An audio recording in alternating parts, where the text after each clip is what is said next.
Hey guys, തിരക്കുകളിൽ നിന്നൊക്കെ മാറി കുറച്ചു നേരം ഒന്ന് റിലാക്സ് ചെയ്യണമെന്ന് തോന്നുമ്പോൾ നമ്മുടെ കൊച്ചിയിൽ തന്നെ പോകാൻ പറ്റിയ ഒരു കിടിലൻ സ്പോട്ട് പരിചയപ്പെടുത്തി തരാം. നമ്മൾ ഇന്ന് പോകുന്നത് പൂത്തോട്ടയിലേക്കാണ്. വെറും ഒരു കയാക്കിംഗ് മാത്രമല്ല, ആമസോൺ കാടുകളിലൂടെ പോകുന്ന പോലത്തെ ഒരു അഡ്വഞ്ചറസ് എക്സ്പീരിയൻസ് ആണ് ഇവിടെ കാത്തിരിക്കുന്നത്. കയാക്കിംഗ് ശരിക്കും ആസ്വദിക്കണമെങ്കിൽ അതിരാവിലെ തന്നെ എത്തണം. കൃത്യം 5:45 നമ്മൾ അവിടെ എത്തി.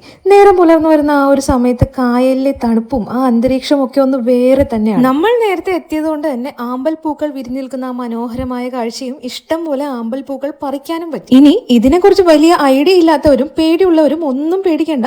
വെള്ളത്തിൽ ഇറങ്ങുന്നതിന് മുൻപ് കൃത്യമായ ഇൻസ്ട്രക്ഷൻസ് അവർ തരുന്നുണ്ട്. ഒരു ഫോം ഫില്ല് ചെയ്ത് ലൈഫ് ജാക്കറ്റ് ഒക്കെ ഇട്ട് ഫുൾ സേഫ് ആയിട്ടാണ് നമ്മൾ കായലിലേക്ക് ഇറങ്ങുന്നത്.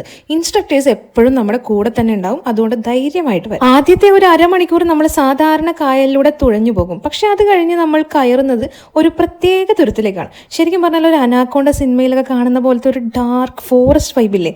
കായലിന് കുറുകെ നിൽക്കുന്ന കാട്ടുചെടികളും വള്ളിച്ചെടികളും ഒക്കെ തട്ടി ആമസോൺ കാടുകളിലൂടെ പോകുന്ന ഒരു ഫീൽ. ചുറ്റും പക്ഷികളുടെ ശബ്ദവും വെള്ളത്തിൽ ഇഴഞ്ഞു നീങ്ങുന്ന ജീവികളും ഒരു വശത്ത് വല്ലാത്തൊരു ദുരൂഹത തോന്നുമെങ്കിലും ശരിക്കും ഒരു അഡ്വഞ്ചറസ് അറ്റ്മോസ്ഫിയർ ആണ് കേട്ടോ അവിടെ. നഗരത്തിലെ ബഹളങ്ങളൊന്നും അവിടെ കേൾക്കാനില്ല. പ്രകൃതിയുമായി അലിഞ്ഞു ചേർന്ന് എല്ലാം മറന്ന് എൻജോയ് ചെയ്യാൻ പറ്റിയൊരു സ്പേസ്. ഏകദേശം 1.5 മണിക്കൂർ നീണ്ട കയാക്കിംഗ് കഴിഞ്ഞ് തിരിച്ചെത്തുമ്പോൾ വല്ലാത്തൊരു ഫ്രഷ്നെസ് തന്നെയാണ്. അപ്പൊ ഇതൊക്കെ ഒന്ന് നിങ്ങൾക്കും എക്സ്പീരിയൻസ് ചെയ്യുമെന്ന് തോന്നുന്നില്ലേ? അപ്പൊ ഈ വീക്കെൻഡ് എങ്ങോട്ടാ പ്ലാൻ ചെയ്യുന്നതെന്നൊക്കെ ആലോചിച്ചിരിക്കുകയാണെന്നുണ്ടെങ്കിൽ ഒട്ടും വൈകിക്കണ്ട, നേരെ പൂത്തോട്ടയിലിട്ട് വിട്ടോളൂ.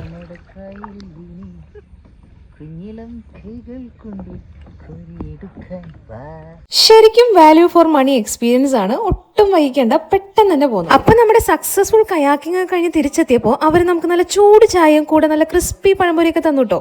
അതുകൂടെ ആയപ്പോൾ സംഗതി ഉഷാറായി. അപ്പൊ അടുത്ത വീഡിയോയിൽ കാണുന്നവരേക്കും ബൈ.